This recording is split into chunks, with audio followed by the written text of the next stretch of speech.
கல்வி நிறுவனங்களில் பாலியல் தொல்லையை தடுப்பது பற்றி ஆலோசனை சென்னை தலைமைச் செயலாளர் தலைமையில் தலைமைச் செயலகத்தில் நடைபெற்று வருகிறது. கல்வி நிறுவனங்களில் பெண்களுக்கு பாதுகாப்பான சூழலை ஏற்படுத்த தலைமை செயலாளர் தலைமையில் ஆலோசனை கூட்டம் தலைமைச் செயலகத்தில் நடைபெற்று வருகிறது.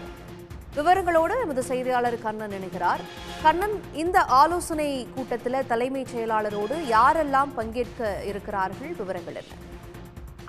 கல்வி நிறுவனங்களில் பாலியல் துன்புறுத்தலை தடுப்பது தொடர்பான ஒரு மிக முக்கிய ஆலோசனை கூட்டமானது சென்னை தலைமைச் செயலகத்தில் தலைமைச் செயலாளர் தலைமையில் தற்போது தொடங்கி நடைபெற்று வருகிறது. இந்த ஆலோசனை கூட்டத்தை பொறுத்தவரையில் கல்வி நிறுவனங்களில் பாலியல் துன்புறுத்தலை தடுப்பதற்கு என்னென்ன நடவடிக்கைகள் எடுக்க வேண்டும் என்பது தொடர்பான ஒரு விரிவாக ஒரு முழுமையான ஆலோசனை கூட்டமாக இருக்கும் என்று எதிர்பார்க்கப்படுகிறது. தலைமைச் செயலாளர் தலைமையில் நடக்கும் ஆலோசனை இந்த கூட்டத்தில் டிஜிபி சங்கத்துவால் மற்றும் உள்துறை செயலாளர், சமூக நலத்துறை செயலாளர், உயர்கல்வித்துறை செயலாளர், காவல்துறையை சேர்ந்த ஏடிஜிபி இல்லண்டோ என்ற சட்டம் ஒழுங்கு துறையின் கூடுதல் டிஜிபி உள்ளிட்ட காவல்துறை உயர் அதிகாரிகள் மற்றும் பல்வேறு துறையின் செயலாளர்கள் சென்னை தலைமைச் செயலகத்திலிருந்து கலந்து கொண்டுள்ளனர்.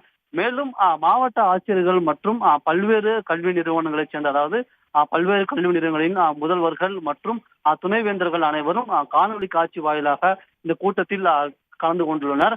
இந்த கூட்டத்தை பொறுத்தவரை கடந்த சில நாட்களாக தமிழகத்தில் அந்த ஏற்போடு வந்துள்ள அந்த பாலியல் குற்றச்சாட்டு தொடர்பாகவும் கல்வி நிறுவனங்களில் அந்த பாலியல் துன்புறுத்தல்களை தடுப்பது தொடர்பாக எடுக்க வேண்டிய நடவடிக்கை தொடர்பாகவும் ஒரு அனைத்து துறைகளுடன் விரிவாக ஒரு ஆலோசனையான இந்த கூட்டத்தில் நடைபெற உள்ளது.